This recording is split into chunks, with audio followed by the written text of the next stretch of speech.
జై సేవాలాల్, జై జై సేవాలాల్. మిత్రులారా, ఈరోజు సంత్ శ్రీ సేవాలాల్ మహారాజ్ 285వ జయంతి సందర్భంగా మా బంజారా ఆదివాసీ సోదరులు బంజారా హిల్స్లో ఉండే బంజారా భవన్లో వారి జయంతి ఉత్సవాలను పెద్ద ఎత్తున ఏర్పాటు చేసి ఈ రాష్ట్రంలో బంజారాలకు సముచితమైన గౌరవం ఉంది, మీరందరూ కూడా ఈ కార్యక్రమానికి రావాలని చెప్పి మా శాసనసభ్యులందరూ, మాజీ శాసనమండలి సభ్యులు, ముఖ్యమైన నాయకులు పెద్దలు జానారెడ్డి గారిని, మంత్రివర్యులు కోమటిరెడ్డి వెంకటరెడ్డి గారిని, మొహమ్మద్ అలీ షబ్బీర్ గారిని, ఇతర ముఖ్యమైన నాయకులను, అదేవిధంగా రాష్ట్ర ముఖ్యమంత్రిగా నన్ను ఈ కార్యక్రమానికి ఆహ్వానించడం జరిగింది. ఈ కార్యక్రమంలో పాల్గొనడం అంటే, బంజారా సోదరులను కలవడం అంటే కాంగ్రెస్ కుటుంబ సభ్యులను కలుసుకున్న ఆనందం. ఇందిరమ్మ రాజ్యం వచ్చిందే బంజారాల కోసం, ఇందిరమ్మ రాజ్యం తెచ్చిందే ఈ బంజారా సోదరులు అని చెప్పి నేను ఈ సందర్భంగా తెలియజేస్తున్నా. ఇంతకుముందు పెద్దలు రవీంద్ర నాయక్ గారు చెప్పిండ్రు, అదేవిధంగా మా మిత్రుడు బలరాం నాయక్ గారు కూడా ఇంతకుముందు గుర్తు చేస్తున్నారు. 1976లో బంజారా సోదరులను షెడ్యూల్డ్ ట్రైబ్స్లో శ్రీమతి ఇందిరాగాంధీ గారు చేర్పించారు. ఆ రోజు దీనికి సంబంధించి కీర్తిశేషులు జైపాల్ రెడ్డి గారు పూర్తి స్థాయిలో మాకు అందరికీ సహకరించి ఎస్టీ జాబితాలో చేర్పించడానికి కృషి చేసిండ్రు.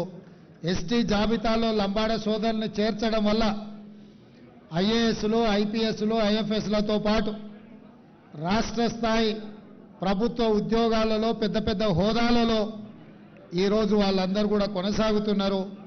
రాష్ట్ర అభివృద్ధిలో, రాష్ట్ర పునర్నిర్మాణంలో ఈరోజు ఆదివాసీ బంజారా సోదరులు కీలకమైన పాత్ర పోషిస్తున్నారు.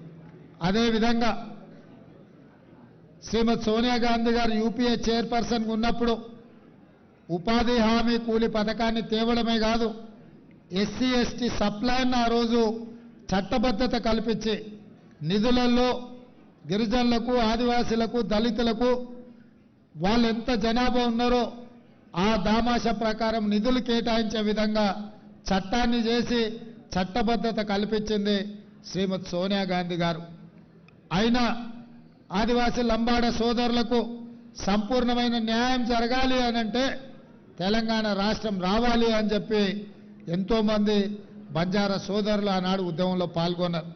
సురేష్ నాయక్ లాంటి వాళ్ళు ఎంతోమంది, చాలామంది ఆ రోజు ఉద్యమంలో అమరులైన వాళ్ళు ఉన్నారు, ప్రాణాలు ఇచ్చిన వాళ్ళు ఉన్నారు. అందుకే ఈరోజు మీ అందరి పోరాటాన్ని చూసి శ్రీమతి సోనియా గాంధీ గారు తెలంగాణ రాష్ట్రం ఇచ్చిన రాష్ట్రంలో 10 సంవత్సరాలు మీకు సముచితమైన స్థానం కల్పించి చదువుకున్న పిల్లలకు ఉద్యోగ ఉపాధి అవకాశాలు కల్పిస్తారని మీరు, మేము అందరం ఆశించినాం. కానీ ఆశించిన మేరకు అభివృద్ధి జరగలేదు, అవకాశాలు రాలేదు. అందుకే మొన్న జరిగిన ఎన్నికల్లో మీరందరూ ఆశీర్వదించి దొరల రాజ్యం పోవాలి, పేదల రాజ్యం రావాలి అని మీరందరూ ఆశీర్వదించడంతో ఈరోజు కాంగ్రెస్ పార్టీ అధికారంలోకి వచ్చింది. కాంగ్రెస్ పార్టీ అధికారంలోకి వచ్చిన తర్వాత సీతక్క గారిని మంత్రిగా, డాక్టర్ రామచంద్ర నాయక్ను విప్పుగా, ఇదే కాదు ఈరోజు కీలకమైన ప్రభుత్వ హోదాలలో చాలామంది గిరిజనులకు, ఆదివాసులకు ఎక్కడెక్కడ ఉన్నారో ఎతికి మరి మనం పోస్టింగ్లు ఇవ్వడం జరిగింది. సిటీలో డీసీపీలు కావచ్చు, లేకపోతే ఆర్ఎండ్బిలో ఈఎన్సీ కావచ్చు, వివిధ హోదాలలో ఎవరెవరైతే మీ చదువుకున్న యువకులు ఉన్నారో, ప్రభుత్వ ఉద్యోగాలలో ఉన్నారో వాళ్ళందరికీ కూడా ఈ ప్రభుత్వం అవకాశం కల్పించింది. ఇదే కాకుండా మా బాలు నాయక్, మా ఎమ్మెల్యేలు అందరూ వచ్చి శ్రీ సంత్ సేవాలాల్ జయంతి సందర్భంగా మాకు ఆప్షనల్ హాలిడే ఇవ్వాలి సార్, మా దేవుడు మేమందరం కూడా ఈ కార్యక్రమాలు జరుపుకోవాలంటే మీరు సహకరించాలి అని చెప్పిండు. అందుకే తక్షణమే ఒక్క నిమిషం కూడా ఆలోచన చేయకుండా సంత్ సేవాలాల్ జయంతిని ఆప్షనల్ హాలిడే కింద రాష్ట్ర ప్రభుత్వం నిర్ణయం తీసుకున్నది. మరి నిధుల విషయంలో ₹1 కోటి కేటాయించారు, సరిపోవడం లేదని మా బంజారా సోదరులు చెప్పినారు. 1 కోటి కాదు, ఇంకొక ₹1 కోటి జమ చేసి ₹2 కోట్ల రాష్ట్ర ప్రభుత్వం సేవాలాల్ జయంతి ఉత్సవాలను జరపడానికి కేటాయిస్తుంది. ఈ వేదిక మీద నుంచి మా అధికారులకు ఆదేశాలు ఇస్తున్నా, తక్షణమే జీవో ఈ రోజే మంజూరు చేసి దాన్ని ₹2 కోట్ల పెంచాల్సిందిగా. అదేవిధంగా మిత్రులారా, ఉత్సవాలు ఎన్ని చేసుకున్నా, పండుగలు ఎన్ని జరుపుకున్నా, మన పిల్లలు బాగా చదువుకున్నప్పుడే సమాజంలో మనకు గౌరవం ఉంటుంది. ఆ గౌరవం రావాలి అంటే తండాలలో, గూడాలలో పాఠశాలలు ఉండి తీరాలి. గత ప్రభుత్వం తండాలలో ఉన్న 6453 పాఠశాలల్ని సింగిల్ టీచర్ పాఠశాలలు మూతేసింది. అంటే బంజారాలను చదువులకు దూరం చేయడమే. అందుకే ఈరోజు మా ప్రభుత్వం మీ చదువుల కోసం ఎంత జనాభా ఉన్నారు, ఎంతమంది పిల్లలు బడికి వస్తున్నారని లెక్క చూడదలుచుకోలే. ఇవాళ టీచర్లకు ఇచ్చే జీతాలను ఖర్చుల కింద చూడదలుచుకోలేదు, దాన్ని పెట్టుబడి కింద చూడదలుచుకున్నాం. భవిష్యత్తు తరాలను నిర్మించే దాని కింద మేము చూస్తున్నాం. అందుకే మా ప్రభుత్వం తప్పకుండా అన్ని తండాలలో, గూడాలలో పాఠశాలలు తెరిచే బాధ్యత మేము తీసుకుంటాం. చదువులు మీ తండాకు తీసుకొచ్చే బాధ్యత మా ప్రభుత్వం తీసుకుంటుంది. దానికి సంబంధించిన చర్యలను అన్నిటిని ప్రభుత్వం చేపడుతుంది. ఇదే కాదు, గత ప్రభుత్వం తండాలన్నిటినీ గ్రామ పంచాయతీలు చేసినామని అంటారు. సంతోషమేనా? గ్రామ పంచాయతీ చేసిరు, బాగానే ఉంది. నిధులెన్ని ఇచ్చిండ్రు? కనీసం ఆ ఊర్లో గ్రామ పంచాయతీ బిల్డింగ్ ఉందా? పోనీ ఆ గ్రామ పంచాయతీ పోవడానికి రోడ్డు అన్న ఉందా సరిగ్గా అని నేను అడుగుతున్నా. అందుకే ఈరోజు సంత్ సేవాలాల్ గారి జయంతి సందర్భంగా గ్రామ పంచాయతీలుగా ప్రకటించిన అన్ని తండాలకు బీటీ రోడ్లను వేసే బాధ్యత మా ప్రభుత్వం తీసుకుంటుంది. ఎందుకంటే చాలా తండాలలో యువకులు చదువుకున్నారు, ఉద్యోగాలు ఉపాధిలో పైకి వచ్చిండ్రు. వాళ్ళు కార్లు కొనుక్కొని సొంత తండకు పోవాలంటే రోడ్డు లేక ఇబ్బంది పడుతుండ్రు. మీరు బరాబర్ మీ తాండలకు పోనికే మీకు బీటీ రోడ్లను వేసే బాధ్యత మా ప్రభుత్వం తీసుకుంటుందని చెప్పి నేను సందర్భంగా తెలియజేస్తున్నా. అదేవిధంగా గ్రామ పంచాయతీలు ఇస్తే సరిపోదు, గ్రామ పంచాయతీకి నిధులు ఇవ్వాలి, గ్రామ పంచాయతీ భవనం ఉండాలి. వాళ్ళక్కడ కూర్చొని తండా యొక్క అభివృద్ధి కార్యక్రమాలను చర్చించుకోవాలి. అన్ని గ్రామ పంచాయతీలుగా ప్రకటించిన తండాలకు, గూడాలకు గ్రామ పంచాయతీ భవనాలను మంజూరు చేసి సంవత్సరం తిరిగే లోపల వాటి అన్నిటిని కూడా నిర్మాణం చేయించే బాధ్యత మా ప్రభుత్వం తీసుకుంటుంది. ఏ తండాలైనా తాగడానికి నీళ్లు లేకపోతే మా దృష్టికి తీసుకురండి, కరెంటు లేకపోతే ప్రభుత్వం దృష్టికి తీసుకురండి. తాగడానికి నీళ్లు ఇవ్వడం, మీకు చదువుకోవడానికి, నివసించడానికి కరెంటు ఇవ్వడం అనేది ప్రభుత్వం యొక్క బాధ్యత. ఏ తండాలో కూడా కరెంటు లేదు, తాగడానికి నీళ్లు లేవు, మా తండకు పోవడానికి రోడ్డు లేదు, మా పిల్లలు చదువుకోవడానికి బడి లేదు అని ఎవ్వరు కూడా అనొద్దు. ప్రతి తండాలలో ఉండే యువకులకు, చదువుకున్న యువకులకు నేను సూచన చేస్తున్నా, మీరు ఈ ప్రభుత్వం దృష్టికి తీసుకురండి. ఈ ప్రభుత్వం ఉన్నదే మీకోసం, మీ అభివృద్ధి కోసం, మీ చదువుల కోసం.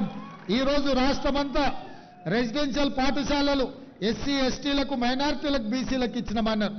10 ఏళ్ళు అయింది. చదువుకోవడానికి భవనాలు ఎక్కడన్నా పాఠశాలలు నిర్మించిందా? చిన్న చిన్న 4 రూమ్లల్లో 5 రూమ్లల్లో కిరాయికి ఎక్కడెక్కడో ఉన్నాయి. అందుకే కొడంగల్లో కూడా లేవు. నేను మొన్న అందుకే మా అధికారులను అందరిని పిలిచి SC ST minority OBC 4 residential పాఠశాలలు ఒకే దగ్గర 20 ఎకరాలల్లో పెద్ద ఎత్తున 100 కోట్ల రూపాయలతో నిర్మాణానికి ఆదేశాలు ఇచ్చిన.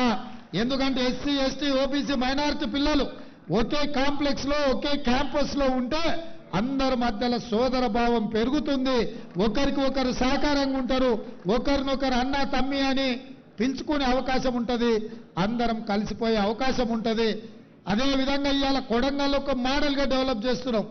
మిగతా మొత్తం 119 నియోజకవర్గాలలో ఎక్కడెక్కడైతే ఈ పాఠశాలలు రెసిడెన్షియల్ స్కూల్స్ మంజూరు చేసిందో వాటన్నిటిని కూడా 20 ఎకరాలలో ఒక ఎడ్యుకేషన్ హబ్, ఒక యూనివర్సిటీ స్థాయిలో అభివృద్ధి చేసి ఆ ప్రాంతాలలో ఉన్న పేదల పిల్లలు చదువుకోవడానికి మా ప్రభుత్వం ఏర్పాట్లు చేస్తుంది. మా అధికారులకు ఆల్రెడీ నేను ఆదేశాలు ఇచ్చిన అన్ని నియోజకవర్గాలలో ఎస్సీ ఎస్టీల పిల్లలకు ముఖ్యంగా రెసిడెన్షియల్ స్కూల్స్ కానీ పాఠశాలలు కానీ ఏవైతే ఉన్నాయో భవనాలు లేదు అన్న మాట వినిపించొద్దు.